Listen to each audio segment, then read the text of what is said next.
Bismillahirrahmanirrahim. Assalamualaikum warahmatullahi wabarakatuh. Waalaikumsalam warahmatullahi wabarakatuh. Selamat pagi teman-teman semua. Om Swastiastu, Namo Buddhaya, salam kebajikan. Perkenalkan, saya Fatur Nisa dengan NIM 2401640336. Di sini saya akan mempresentasikan materi pada mata kuliah pembelajaran sosial emosional tentang topik 3, koneksi antar materi tentang experiential learning.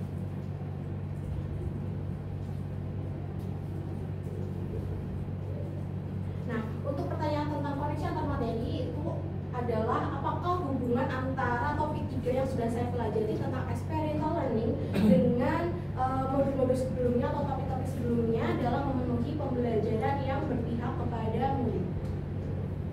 Sebelum kita memasuki tentang bagaimana koneksi antara experiential learning pada topik ini dengan topik-topik sebelumnya atau dua topik sebelumnya, yaitu topik tentang pembelajaran sosial emosional dan yang kedua itu tentang CASEL atau EMC. Nah, yang pertama kita akan mengulas lagi tentang pengertian dari experiential learning. Experiential learning itu merupakan salah satu model pembelajaran yang berusaha untuk mengaktifkan peserta didik dalam pembelajaran dengan cara menggunakan pengalaman belajar mereka sebagai salah satu usaha meningkatkan kapasitas kemampuannya dalam proses pembelajaran. Nah, dalam pendekatan ini siswa itu tidak hanya menerima informasi, tetapi mereka juga didorong untuk bisa menggali, kemudian mengalami dan merefleksikan pengalaman-pengalaman apa yang sudah mereka dapatkan dari pembelajaran sebelumnya. Nah, kemudian tujuan utama dari experiential learning ini adalah mengoptimalkan kapasitas kemampuan mereka dan menjadikan pengalaman belajar itu sebagai sarana utama dalam memahami dan mengembangkan pengetahuan serta keterampilan belajar mereka. Nah, experiential learning ini berasal dari kata experience yang berarti pengalaman dan learning itu pembelajaran. Jadi, secara singkatnya, experiential learning itu merupakan pembelajaran yang berbasis pengalaman nyata peserta didik. Nah, untuk dalam proses experiential learning ini ada peran guru. Peran guru ini dalam proses experiential learning itu sebagai seorang fasilitator, di mana guru ini memfasilitasi pembelajaran peserta didik dan dia itu tidak menjadi informan utama dalam pemberian materi pada peserta didik, tetapi justru mendampingi peserta didik dalam membentuk sebuah pemahaman pembelajaran. Nah, selain menjadi pendamping untuk bisa mendapatkan atau selain guru itu berperan dalam mendampingi peserta didik dalam usaha untuk siswa itu membentuk sebuah pemahaman, guru juga berperan sebagai menciptakan lingkungan belajar yang mendukung keterlibatan aktif peserta didik. Guru ini merancang pengalaman pembelajaran yang relevan, mengaitkan teori-teori yang sudah diberikan dengan pengalaman nyata dari peserta didik. Selain itu, guru juga mendorong siswa untuk bisa merefleksikan pengalaman yang sudah mereka dapatkan untuk bisa diimplementasikan dalam proses pembelajaran. Nah, dalam experiential learning ini ada 4 siklus proses yang bisa dilakukan oleh guru untuk membimbing peserta didik. Yang pertama itu berkaitan dengan mengalami, yang kedua itu merefleksikan diri, yang ketiga itu adalah berpikir, dan yang terakhir itu melakukan. Siklus yang pertama mengalami. Mengalami itu atau dalam bahasa Inggrisnya adalah experiencing, di mana peserta didik itu terlibat langsung dalam suatu kegiatan dan pengalaman nyata yang relevan dengan konteks pembelajaran. Nah, dalam hal ini siswa itu diajak untuk bisa merasakan atau mengalami sebuah peristiwa. Peristiwanya apa saja? Peristiwanya ada seperti pengamatan, kemudian simulasi, kemudian praktik, bermain peran, dan lain sebagainya. Nah, dari usaha tersebut nantinya muncul sebuah pengalaman konkret yang hal ini tuh menjadi penting karena menjadi sebuah fondasi awal bagi siswa untuk bisa mengembangkan pemahaman mereka dengan melibatkan 3 hal. Yang pertama fisik, yang kedua adalah emosional, dan yang ketiga adalah intelektual. Jadi ketiganya menjadi sebuah keterlibatan yang berkesinambungan untuk bisa membentuk sebuah pemahaman peserta didik. Yang kedua berkaitan dengan refleksi diri atau reflecting. Nah, dalam usaha ini, setelah mengalami suatu kejadian, peserta didik itu diajak untuk bisa merenungkan apa yang telah mereka lakukan dan mereka rasakan. Dalam kegiatan mengalami, kan peserta didik itu melakukan sebuah hal, seperti contoh praktik. Nah, dalam usaha praktik tersebut kan pasti ada banyak hal yang peserta didik dapatkan. Seperti contoh, dalam praktik pembelajaran bahasa Indonesia menulis teks puisi. Nah, di saat itu peserta didik itu pastinya akan mendapatkan banyak hal, seperti contoh tentang diksi-diksi apa yang bisa mereka gunakan untuk menulis puisi, kemudian apa itu definisi puisi secara umum, kemudian bagaimana cara menulis puisi yang baik dan lain sebagainya. Nah, dalam usaha refleksi ini, siswa itu diajak untuk mengobservasi ulang pengalaman belajar yang telah mereka lakukan, kemudian mempertimbangkan hal-hal apa yang sudah berhasil, yang belum berhasil, serta menelaah perasaan yang mereka dapatkan saat melakukan atau mengalami sebuah peristiwa tersebut. Nah, refleksi ini mendorong siswa untuk bisa menyadari makna dari pengalaman belajar yang sudah mereka lakukan. Selanjutnya, yang ketiga itu ada siklus berpikir atau thinking. Peserta didik mulai menyusun konsep atau teori berdasarkan hasil refleksi mereka. Nah, setelah mereka merefleksikan hasil belajar, nantinya siswa itu sudah mendapatkan konsep-konsep yang masih abstrak.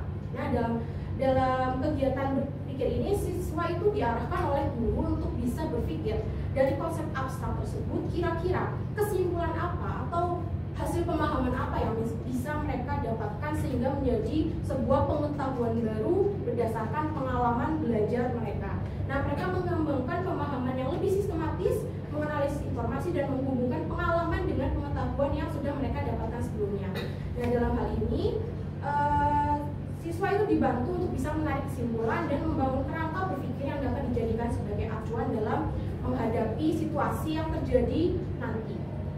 Yang terakhir itu adalah melakukan atau acting. Dalam hal ini, siswa itu menerapkan pengetahuan dan pemahaman yang telah diperoleh dalam situasi baru. Setelah mereka itu mendapatkan sebuah pemahaman dari proses berpikir, maka nantinya ia akan dihadapkan pada situasi. Seperti contoh, saat siswa itu sudah diberikan sebuah materi tentang teks puisi, maka ia sudah mendapatkan beberapa poin-poin penting yang bisa dijadikan acuan mereka dalam menulis sebuah puisi yang baik. Nah, dalam melakukan kegiatan ini berarti nantinya siswa diajak untuk menulis sebuah puisi. Menulis sebuah puisi ini acuannya apa? Acuannya adalah diksi-diksi yang digunakan, kemudian mungkin tata cara penulisan puisi yang baik, tips-tipsnya seperti apa, dan lain sebagainya.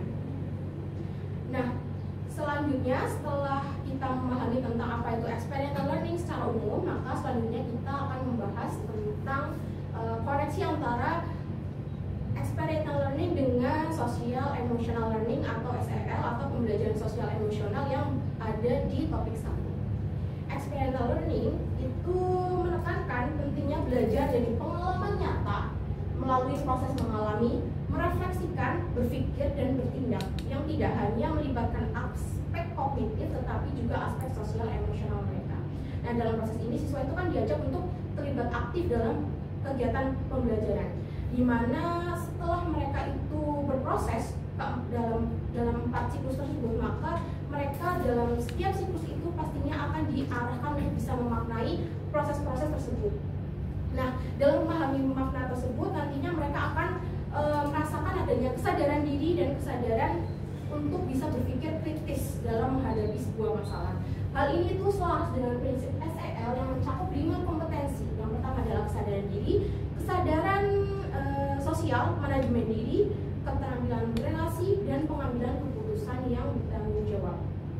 Nah, dalam proses ini siswa itu diajak untuk terlibat aktif. Nah, keterlibatan aktif tersebut itu berkaitan dengan bagaimana ia sadar sebagai seorang siswa, maka ia harus aktif dalam kegiatan pembelajaran, tidak pasif hanya sebagai seorang penerima materi saja. Kemudian, contohnya ketika siswa itu mengalami langsung suatu situasi dalam pembelajaran, contohnya adalah ketika siswa diajak untuk berdiskusi. Dalam proses diskusi itu, siswa itu kan berinteraksi dengan kelompok diskusinya. Nah, dalam interaksi tersebut, siswa itu nantinya didorong secara langsung maupun tidak, secara sadar dan tidak sadar, untuk bisa meningkatkan kesadaran dirinya. Kesadaran diri apa? Kesadaran diri sebagai seorang anggota kelompok yang diberikan kesempatan untuk bisa memberikan pendapatnya untuk nantinya disatukan dengan pendapat teman yang lain, sehingga menjadi sebuah pemahaman atau pengetahuan atas masalah yang sedang diberikan oleh guru. Nah, hal tersebut itu menjadi salah satu inti dari proses SEL. Dengan demikian, pendekatan experiential learning itu menjadi salah satu wadah yang konkret untuk mengasah keterampilan sosial emosional peserta didik secara kontekstual, di mana guru ini kan berperan sebagai fasilitator yang menciptakan pengalaman belajar yang otentik sekaligus membimbing proses refleksi dan interaksi siswa sehingga pembelajaran menjadi lebih inklusif, bermakna, dan berpusat kepada peserta didik. Koneksi antar materi ini juga berkaitan dengan 3 hal, yaitu belajar melalui pengalaman, kolaborasi dan interaksi sosial, refleksi sebagai bagian dari pembelajaran. Nah, belajar melalui pengalaman, di mana experiential learning kan seperti pengertian yang pada experiential learning itu seperti makna dasarnya adalah belajar dari pengalaman nyata. Nah, pada proses tersebut tentunya sejalan dengan SEL yang mengajarkan bagaimana keterampilan untuk bisa memiliki kesadaran diri yang baik, memanajemen diri yang baik, dan keterampilan sosial melalui proses seperti diskusi kelompok, role player, kemudian kerja kelompok, dan lain sebagainya. Selain itu juga terkoneksi dengan bagaimana proses kolaborasi dan interaksi sosial dalam sebuah pembelajaran. Experiential learning ini kan tidak hanya tertuju pada proses individu, tetapi juga bagaimana seorang individu itu bisa berinteraksi dengan lingkungan sosialnya. Siswa itu di mata orang lain menekankan keterampilan hubungan sosial dan kesadaran sosial melalui interaksi dalam komunitas sekolah. Yang selanjutnya adalah bagaimana koneksi antara pembelajaran experiential learning dengan refleksi sebagai bagian dari pembelajaran. Nah, dalam siklus experiential learning salah satunya itu kan ada tahapan merefleksikan diri. Nah, tahapan merefleksikan diri ini sejalan dengan pendekatan SEL yang menekankan pada pentingnya kesadaran diri dan kesadaran untuk bisa memanajemen emosi dengan baik. Nah, seperti contoh dalam proses diskusi biasanya kan dalam menentukan sebuah pemahaman baru atau kesimpulan dari hasil diskusi, pastinya antara satu anggota dengan yang lain itu kan memiliki pendapat yang berbeda. Nah, dalam hal ini siswa itu nantinya diajak untuk bisa sadar diri akan bagaimana tugasnya sebagai anggota kelompok untuk memberikan pendapat, dan selanjutnya itu mereka juga harus diberikan dia harus memiliki kesadaran juga dalam hal menghormati keputusan orang lain. Nah, dalam menghormati keputusan orang lain ini berkenaan dengan bagaimana siswa itu memanajemen emosi dengan baik. Selanjutnya adalah secara keseluruhan, jadi experiential learning dan pembelajaran sosial emosional itu sama-sama menekankan pentingnya pengalaman nyata, interaksi sosial, refleksi, dan penerapan dalam kehidupan sehari-hari untuk bisa meningkatkan pemahaman peserta didik dalam proses pembelajaran. Selanjutnya adalah koneksi antara experiential learning dengan topik EMC2 atau empathy, mindfulness, compassion, dan critical inquiry. Nah, dalam hal ini experiential learning itu kan menekankan padanya pembelajaran yang berbasis pengalaman nyata, di mana pengalaman nyata itu didapatkan dari proses refleksi, konsep, kemudian praktik, dan di mana siswa itu nantinya akan terlibat secara aktif dalam proses pembelajaran. Nah, hal itu akan membuat siswa itu terlibat secara lebih holistik, tidak hanya kognitif saja, tetapi juga berkaitan dengan bagaimana mereka membangun sebuah kondisi emosional dan sosial yang baik. Nah, sementara itu pendekatan MC2 itu berkaitan dengan bagaimana landasan sosial emosional yang kuat seperti empati dan belas kasih yang sangat penting untuk bisa memahami latar belakang, emosi, dan kebutuhan unik setiap siswa, sehingga nantinya saat keduanya diintegrasikan dalam proses pembelajaran, siswa itu tidak hanya mendapatkan bagaimana hasil kognitif yang baik, lewat pengalaman belajar mereka, tetapi mereka juga akan mendapatkan kondisi-kondisi seperti kesejahteraan psikologis dan pertumbuhan personal yang baik. Nah, sehingga pembelajaran akan menjadi lebih aman, inklusif, dan bermakna. Selanjutnya adalah koneksi dengan topik CASEL atau Collaborative for Academic, Social, dan Emotional Learning. Model experiential learning ini mendukung 5 kompetensi sosial emosional atau CASEL dengan memungkinkan siswa untuk memahami emosi mereka, yaitu ada self-awareness, self-management, responsible decision making, dan social awareness dan relationship skills. Nah, yang pertama adalah self-awareness, di mana siswa itu nantinya akan mengalami suatu pengalaman pembelajaran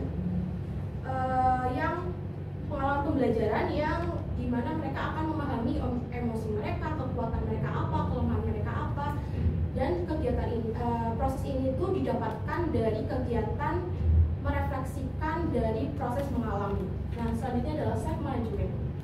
Ketika siswa itu belajar mengatur emosi, mengatasi tantangan mereka, nah mereka itu nantinya akan bisa lebih memanajemen diri dengan baik. Yang ketiga adalah responsible decision making. Hal ini itu diasah dalam experiential learning karena siswa itu diberikan kesempatan untuk bisa mengambil keputusan secara mandiri berdasarkan pengalaman langsung, mengevaluasi konsekuensi tindakan mereka, dan juga belajar dari kesalahan. Yang keempat, social awareness itu berkaitan dengan bagaimana siswa nantinya setelah mendapatkan pembelajaran dari keempat siklus experiential learning, maka ia akan lebih aware atau lebih memberikan perhatian terhadap lingkungan mereka. Contoh, dalam kegiatan diskusi mereka tidak hanya berfokus pada pendapat yang diberikan, tetapi juga berfokus pada bagaimana teman-temannya itu bisa dirangkul untuk bisa saling memberikan pendapat dan membuat pemahaman yang lebih. Dan yang terakhir adalah relationship skills, di mana semakin berkembang relationship skillnya, maka experiential learning ini melibatkan kolaborasi dalam tim yang memungkinkan siswa untuk bisa membangun keterampilan komunikasi, kerjasama, dan resolusi konflik secara langsung. Dengan demikian, experiential learning tidak hanya meningkatkan pemahaman akademis siswa, tetapi juga memperkuat keterampilan sosial emosional mereka dan menjadikannya metode pembelajaran yang holistik dan efektif. Sekian presentasi dari saya. Untuk selanjutnya, apakah dari teman-teman adakah yang ingin ditanya? Silakan. Baik, silakan Mbak Alma. Perkenalkan, nama saya Alma Putri, Pembangunan Siswa Geologi Profesor Terbankan Kelas 281. Isi pertanyaan kita melihat, menurut Mbak Rifat, bagaimana model eksperimental learning ini dapat membantu peserta didik mengembangkan kompetensi sosial emosional. Baik, terima kasih atas pertanyaannya Mbak Alma. Nah, dalam hal ini bagaimana si siswa itu dibantu kompetensi sosial emosionalnya melalui model experiential learning. Nah, siswa itu dibantu kompetensi sosial emosionalnya itu melalui keterlibatan langsung dalam aktivitas pembelajaran yang nyata. Jadi dalam siklus experiential learning itu kan ada 4. Nah, keempatnya ini siswa itu dibangun dari yang pertama, yaitu mengalami. Siswa itu dalam proses mengalami, dia akan diajarkan untuk bisa merefleksikan dirinya, sehingga mereka sadar bagaimana posisinya dia sebagai siswa, maka harus memiliki sebuah pengetahuan. Nah, pengetahuan itu menjadi dasar untuk dia agar bisa berjalan melakukan proses-proses experiential learning itu dengan baik, sehingga mereka itu memiliki keterampilan sosial untuk bisa berkomunikasi, berinteraksi, dan memiliki pengalaman untuk bisa mengambil keputusan yang baik. Seperti itu, apakah bisa diterima Mbak Alma? Selanjutnya apakah ada yang cukup? Baik. Mungkin itu bisa mungkin sekian presentasi dari saya. Mohon maaf apabila ada kesalahan. Terima kasih. Wassalamualaikum warahmatullahi wabarakatuh. Waalaikumsalam warahmatullahi wabarakatuh. Aku